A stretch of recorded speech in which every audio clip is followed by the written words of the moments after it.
Assalamu alaikum warahmatullahi wabarakatuh. Ashama akkam jirtu hordoftoota channel YouTube Abdul App. Gaafi irra caalaan keessan comment irratti gaafataa jirtan. Haala kamiin lakkoofsa bilbilaa TikTok irratti jijjiiruu dandeenya?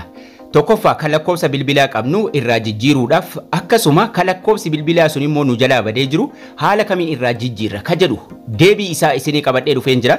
TikTok kanarra seenuudhaan waliin ilaala haga dhuma barnoota kanaatti na waliin turaa isiniin jechaa ka haaraa taatan maatii ta'uudhaan akkasuma laayikii sheerii gochuun hiriyoota keessaniif na waliin turaa isiniin jedha.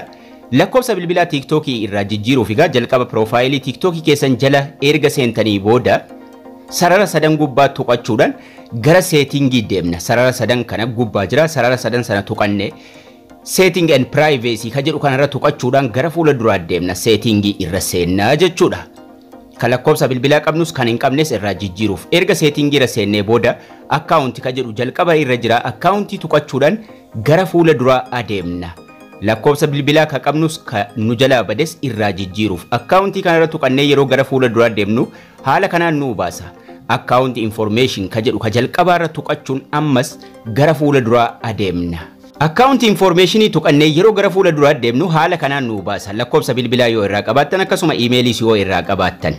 Lakkoofsa bilbilaa kana irraa jijjiiruuf karaa lamaan irraa jijjiiruu dandeenya. Karaa isa jalqabaa waliin haa ilaallu. Lakkoofsa bilbilaa kana irraa jijjiiruuf lakkoofsa bilbilaa as jiru kanarra irra tuqachuun gara fuula duraa adeemna. Yeroo irra tuqannu optionii nu kenna waan ta'eef lakkoofsicha irra tuqna. Yeroo nuti irra tuqne lakkoofsa kana jijjiiruu barbaada yookaan irraa balleessuu barbaada nuun jedha. Change phone ka jedhu kana yookaan irraa jijjiiruun barbaada ka jedhu ka jalqaba irra tuqanna. Kana jechuun lakkoofsa bilbilaan irraa jijjiiruu barbaada ka jedhu change phone ka jedhu kanarra tuqannaa jechuudha.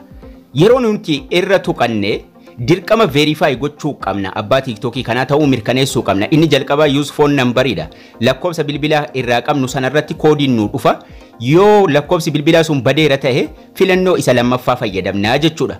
Use password isa jedhu passwordii TikTok keenya beekuun dirqama.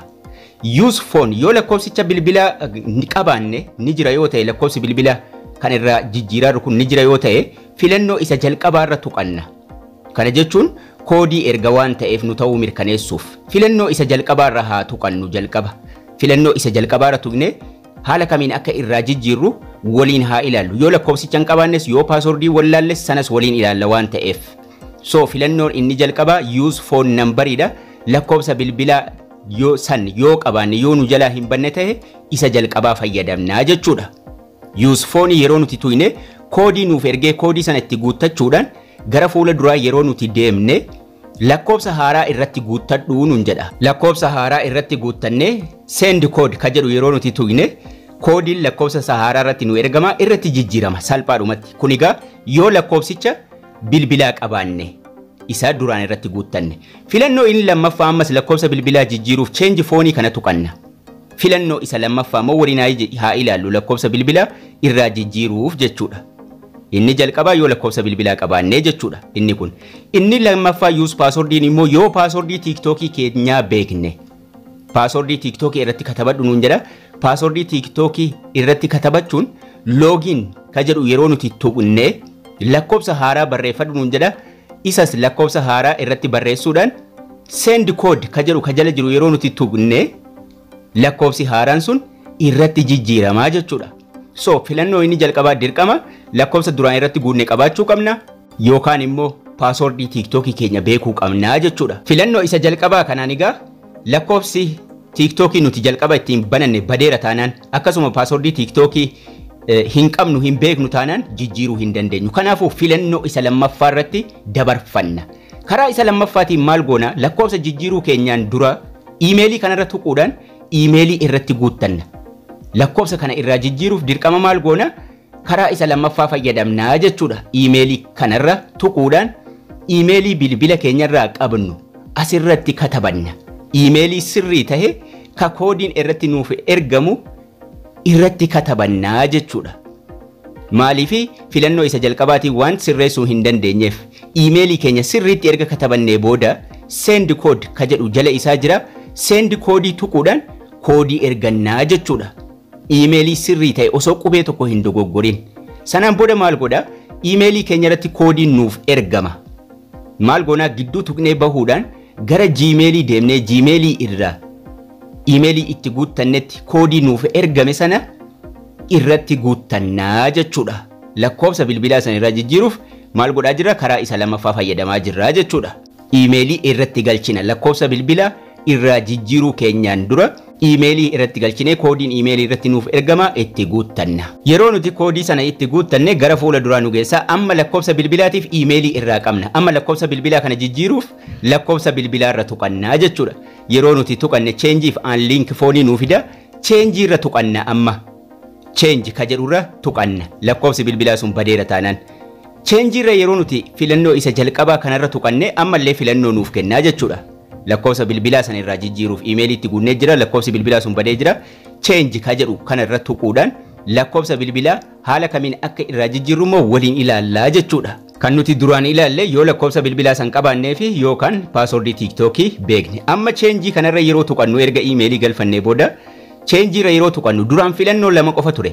Use phone number lakkoofsa bilbilaa fayyadami. Use iimeeliin amma dhufee itti dabalame use paaswordii. Lakkoofsa bilbilaa akkamitti akka fayyadamne irraa jijjiiruu ilaalle. Use password waliin ilaalle amma garuu use email ilaallaa jechuudha. Filannoo sadaffaatu itti nuuf dabalame waan ta'eef. So asirratti yoo lakkoofsi bilbilaa badeera ta'e use email isa jedhu fayyadamnaa jechuudha isa gidduu. Isa gidduu kanarra tuqachuun lakkoofsa bilbilaa sana salphaadhumatti irraa jijjiirraa jechuudha. Use email kana tuqannaa jechuudha. Yeroo nuti tuqanne email kee irratti koodii si ergineerraa nuun jedha. Lakkoofsi bilbilaa koodii irratti nu dhufuun qabu waan ta'eef iimeelii irratti dabalanne. Iimeelii keenya irra dhaquudhaan koodii iimeelii irratti nuuf ergame sana geessinee irratti galfanna. Koodiin iimeelii irratti naaf ergamee jira. Koodii kanan geessee irratti katabaa jechuudha. Koodii kana yeroon irratti katabe kallattiidhumaan eessana geessa lakkoofsa bilbilaa haaraa irratti katabadhu naan jedhaa jechuudha.